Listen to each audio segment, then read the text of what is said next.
Hello everyone, I'm Nick. I'm very happy to see you here again. So, last time we talked about the present simple. And just to make sure that you have not forgotten how to use it, I'm going to tell you a bit about it again. So, do you remember that we use the present simple to talk about things that we like or dislike?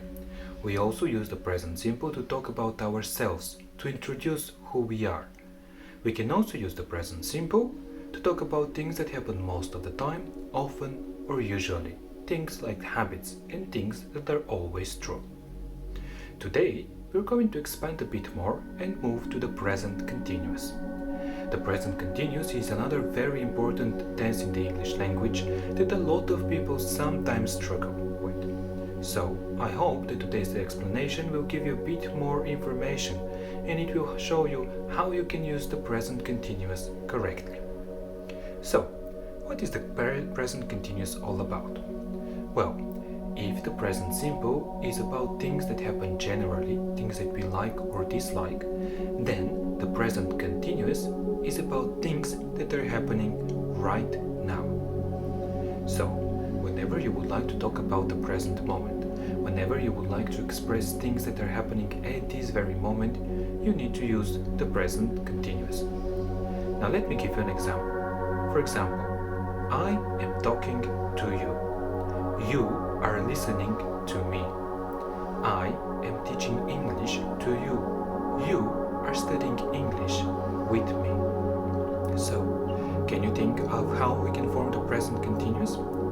The present continuous is formed by following some of the same rules that we use when we form the present simple. Whenever you would like to form a present continuous, a positive sentence, you would need to put the subject, the person who is doing the action, in the beginning of the sentence. For example, in the sentence I am talking, the subject, the person who is doing the action, is I. So, after that, we would need to talk about the auxiliary verb, the helpful verb. And I'm going to remind you again that the helpful auxiliary verbs are verbs that help us to form the tenses. In the English language, for the present continuous, the auxiliary helpful verb is the verb to be. The verb to be has many different forms and you need to remember and learn them all. But we're not going to talk about the verb to be right now. So, whenever you want to form the present continuous, you need the subject plus the verb to be in its correct form, plus, well, the main verb, plus ing. So, let's come back again and here, listen to this. I am teaching English. I, the subject, am, the auxiliary verb to be in its correct form. I am teaching English.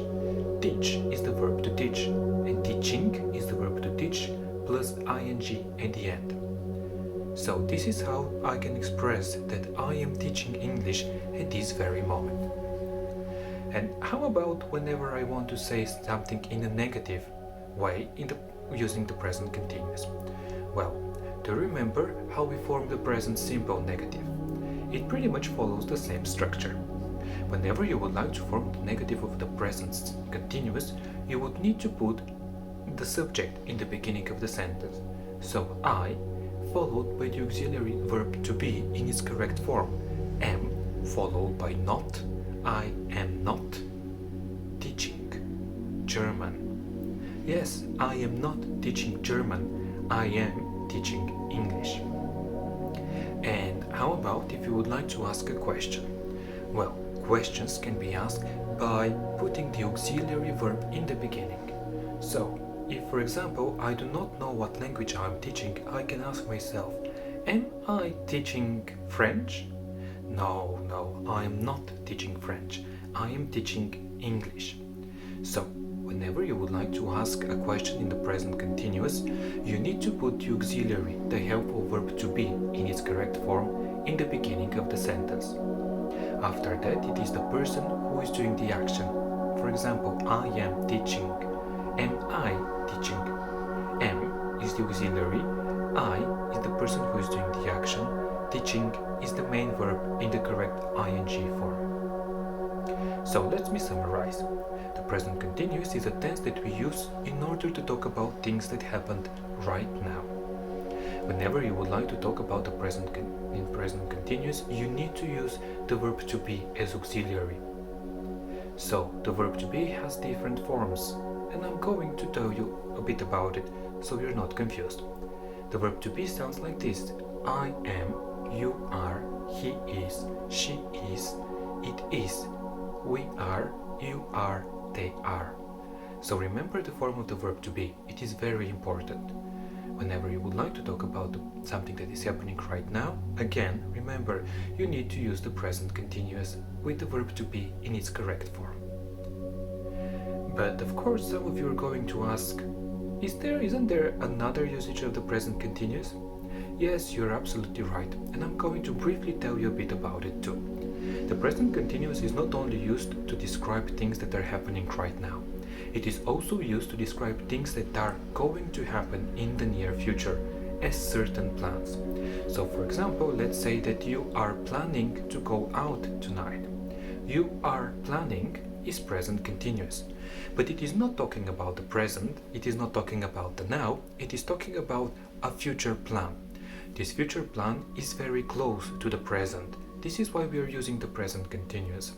Also, this future plan is a certainty. You know for sure that you are going out tonight.